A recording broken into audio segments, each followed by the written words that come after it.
大家好，我係嚟自上水廣場嘅高級物業及設施經理譚國雄。咁今日咧，我就想分享下我哋相約識水運動有啲乜嘢做過啦。咁亦都點解會喺相約識水大獎2024參加咗嘅推廣大獎攞到金獎啦，同埋識水經理亦都係攞到金獎嘅。咁首先咧就講一講地球表面咧就有70%咧就俾水覆蓋咗嘅，咁但係實際上咧97.5%嘅地表水咧係不適合人類飲用嘅海水嚟嘅。咁隨着人口嘅增加，氣候變暖，人類所擁有嘅淡水資源咧就正面臨巨大嘅壓力，只有2.5%係淡水啦。咁而其中咧大約係得1%係適合飲用嘅啫。咁雖然全世界接近70%嘅地區係俾水覆蓋，但係當中入邊咧就有約2.5%係淡水，但係啲2.5%淡水入邊咧係包括湖泊啊、河流啊入邊嘅淡水，咁亦都淡水嘅總量咧就係佔不足1%嘅。咁其實世界上淡水1/3咧就嚟自地下供水或者係啲源泉。而2/3嘅咧就係藏咗喺啲冰山啊或者係冰川入邊嘅。咁既然水資源適合人類飲用嘅得1%咁少，咁我哋香港究竟水嘅來源係有嚟自邊方面嘅咧？咁主要就有兩方面嘅。第一咧就係天然集水區收集嘅雨水啦。咁第二咧就嚟自廣東省嘅東江水啦。咁天然集水區嘅意思就係我哋建咗一啲水塘啦，咁呢啲水塘咧就可以儲起啲雨水，俾香港飲用或者使用嘅。咁而東江水咧就其實係香港嘅主要來源，因為咧東江水喺1965年咧就係輸送嚟到香港啦。咁直至現時咧就本港有7至8成嘅水咧都係嚟自呢啲東江水嘅。咁大約咧就佔咗8.12億立方米。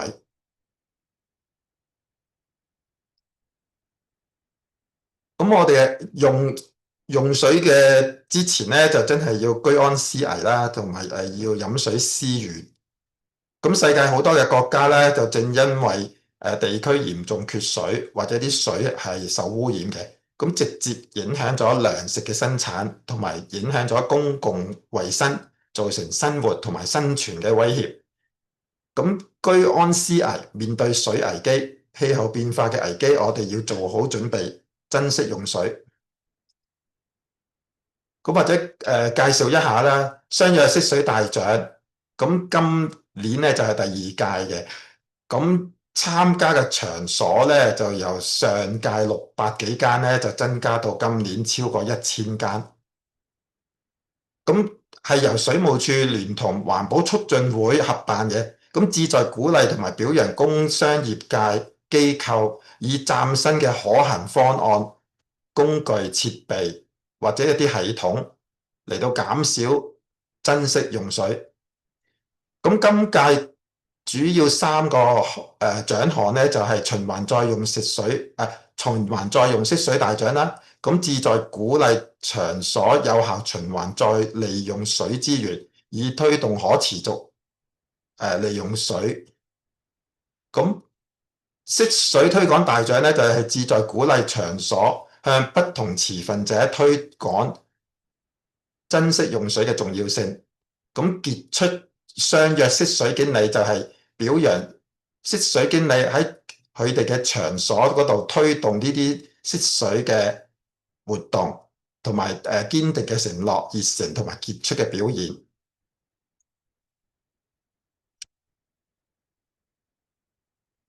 咁上水廣場獲得嘅獎項咧就係其實第一屆喺22年咧，我哋都攞到識水經理嘅金獎嘅。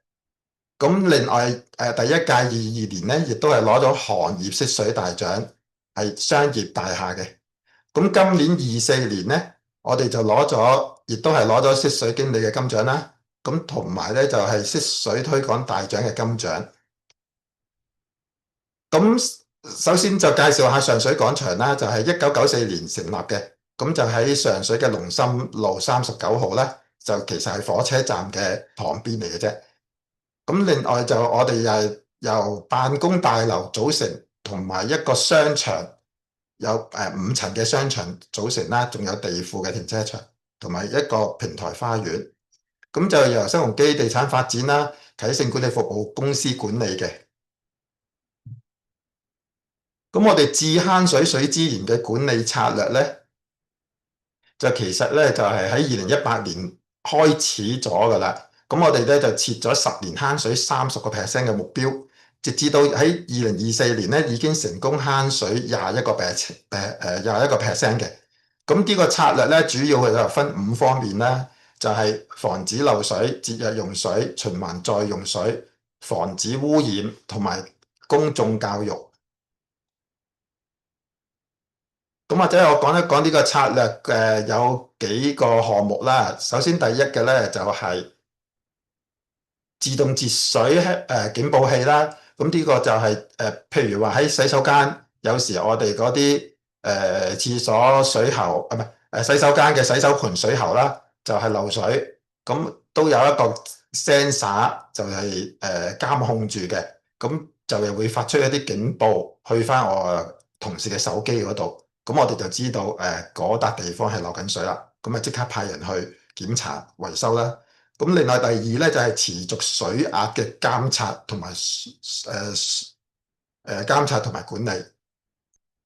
咁喺呢個水泵房入邊啦，咁我哋就安咗一啲 sensor，就係量度住嗰條水管入邊嘅壓力嘅。咁如果個壓力如果有水喉漏水咧，咁即係話嗰個壓力咧就會跌磅嘅。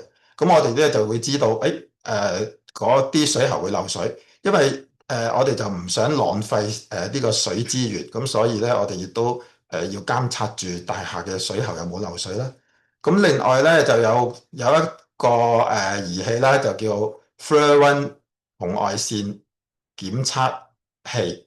咁呢一個紅外線檢測器咧就係隨身攜帶嘅，就好小巧嘅啫，好似相入邊嘅嗰部iPhone 電話下邊嗰一粒就係啦。咁佢主要就有一個紅外線鏡頭啦，就配合翻呢個 iPhone 嗰個顯像，就可以睇到唔同顏色嘅轉變，咁就知道有冇漏水嘅。咁第二樣嘢咧就係循環使用一啲水啊。咁例如係話我哋中央冷氣嗰個水冷機排放出嚟嘅冷水咧，就我哋加裝咗一啲喉管，就駁咗落去天台嘅沖廁水缸嗰度嘅。咁可以將呢啲水咧就係用嚟沖廁，就唔好浪費啦。咁另外咧就係雨水收集缸啦。咁呢個雨水收集缸嘅特色咧，就係我哋嘅玻璃幕牆就好似一個垂直嘅收集嗰個吉塔，一個引水道咁，就將成個玻璃幕牆嗰啲水咧就引咗去呢個雨水收集缸嗰度，咁變咗嗰個收集量咧就會大大提高嘅。咁仲有咧就係滲水式嘅灌溉啦。咁同埋咧就係洗地機械人啦。咁洗地機械人嘅點解會慳水咧？就因為佢嘅設計咧就係有3層濾芯，就將洗地嘅污糟水咧就過濾完之後咧就再用翻循環，不斷咁循環再用。就所以咧就譬如話1桶水咧就可以用1日先至攞咗去倒嘅。濕度感應灑水系統啦，咁我哋就將安裝咗一啲濕度嘅感應器喺啲泥土嗰度。咁如果佢係啲泥土，如果係去到某一個 percent，就嗰個感應器咧就會自動灑水嘅。咁就比傳統較攤馬嘅自動灑水咧，就慳翻一啲水。因為有時落雨天咧，就無需要再灑水噶嘛。咁如果較攤買咧，就好多時咧佢都係灑水噶啦。咁如果係呢個濕度感染器咧，就感染到啲泥土濕嘅，咁就唔會灑水噶啦。咁另外咧，我哋亦都參加咗水務署嗰個嗰個優質食水計劃啦。咁就係食水同埋沖廁水，我哋都有參加嘅，已經攞咗金證書噶啦。咁最後咧就係商場嗰啲食肆，每間食肆咧都有一個獨立嘅隔油缸嘅，咁亦都係嚴格執行嗰啲食肆啦，就要安排定期檢查同埋維修啦。咁另外咧就要抽翻一啲污水嘅水板，完之後即係certify 咗嗰啲污水係先至會排出去海洋嗰度嘅。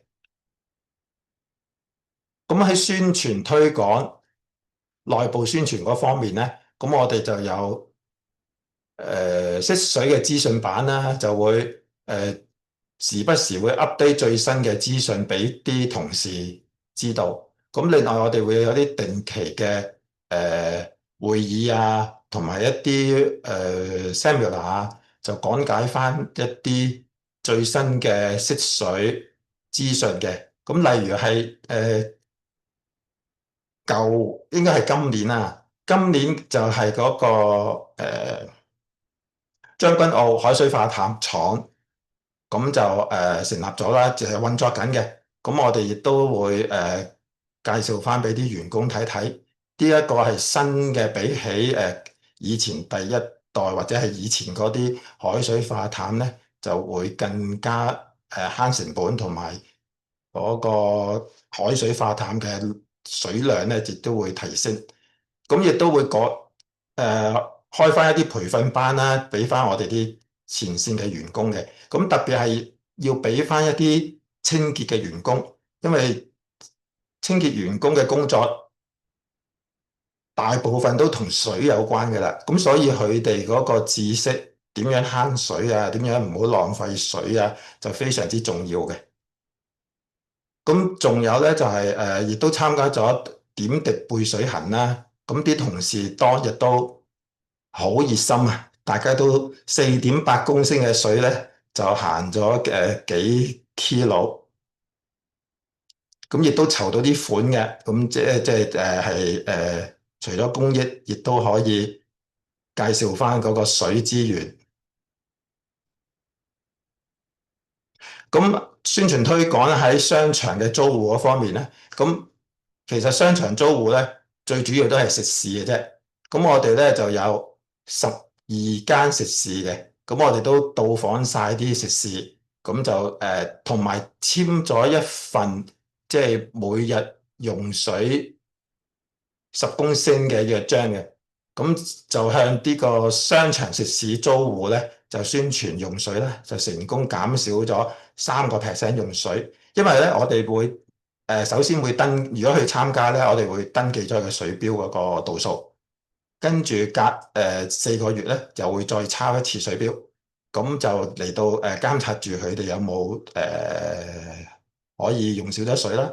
咁中途呢4個月裏邊咧，我哋亦都會接觸翻一啲食肆，就提翻佢有啲咩可以慳水啊。例如係一啲節流器啦，即係途中呢一位着西裝嘅同事咧，就係我哋今屆嘅識水經理金獎 Anthony 啦。不過佢今日咧就係有事，咁所以咧就上唔到嚟同大家分享。咁另外租戶寫字樓嘅租戶咧就最主要用水嘅咧就係例如係一啲醫生啊、美容啊呢啲寫字樓單位。咁我哋亦都係介紹呢一個識水嘅運動俾翻呢啲寫字樓嘅租戶啦。咁亦都係齊來慳水10公升，正如頭先所講啦。咁就商場同埋寫字樓都係用咗呢一個齊來慳水10公升水務署嘅推廣嘅活動。咁仲有咧，我哋自己寫字樓咧就有個 Apps 嘅，就係叫做辦公易。咁呢個 Apps 咧就係俾晒所有寫字樓單位嘅員工嘅，就算係一個文員或者係一個總經理，佢都可以免費 download 呢個 Apps 嚟到收取我哋上水廣場嘅最新資訊嘅。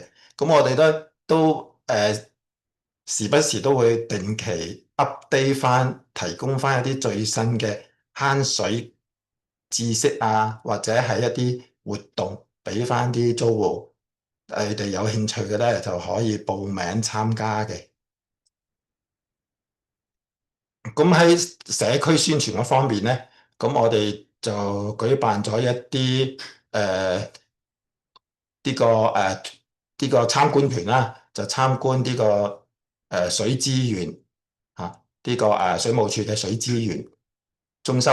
咁另外咧就舉辦咗一啲即係街站啦，就係講解翻即係一啲節流器嘅使用啊。咁亦都有舉辦咗一啲填色比賽啊、標語創作比賽啊，俾翻啲租戶。咁啲租戶可以同埋啲小朋友一齊嚟參加呢兩個比賽。咁仲有一個係大型嘅嘉年華活動咧，就係叫水資源嘉年華。咁我哋咧就邀請咗一啲附近嘅學校，咁就大約當日咧都有150個學生嚟到我哋個商場嗰度咧嚟到參加呢個水資源嘅嘉年華啦。咁其中嗰張相咧，藍色嗰張咧就係啲小朋友同埋啲家長、老師嚟到即係當係一個誓師大會啦。咁啊簽到好花里花碌啊，咁就成個 backdrop 都簽晒名。咁另外咧，我哋又舉辦咗一個智慳水嘅獎勵計劃嘅。咁如果邊啲小朋友咧可以真係每日慳水慳到10公升嘅咧，我哋有啲小禮物嚟到頒翻獎，另外有啲感謝狀，即等從小教育佢哋有一個從小習慣慳水嘅行為。咁呢啲咧就係嗰啲小朋友嘅慳水標語創作比賽啦。咁就係金獎。咁就另外嗰個着住校服嗰個就係金獎嘅得主，不過我哋遮咗佢個面。咁另外咧就係珍惜用水、愛護地球嘅填色比賽啦。咁亦都係個小朋友咧就係 slide 入邊嘅小朋友攞到呢個冠軍嘅。咁除此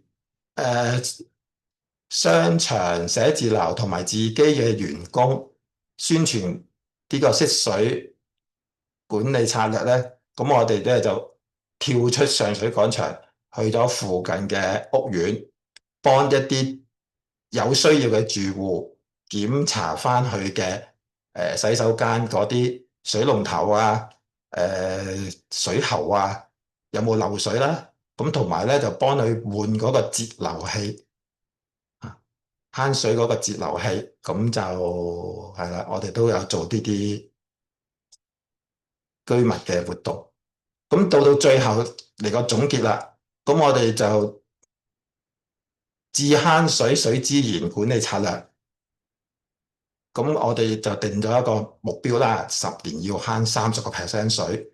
咁再加上一大紮嘅創意，點樣慳水？咁頭先都有介紹過嘅。咁到最後咧，就係成功喺物業內及推廣喺外間嘅持份者一齊慳水同埋珍惜用水。咁就有16000立方米嘅一年。咁另外咧就係我哋亦都有一個上水廣場惜水大使嘅計劃嘅。咁亦都係招攬咗我哋自己嘅員工啦，另外外間嘅學生啊、店鋪嘅職員啊、寫字樓嘅租戶同埋一啲公眾人士，咁等大家可以即係齊齊慳水10公升。一日。咁呢個咧就係今日嘅分享就到此為止，就多謝大家。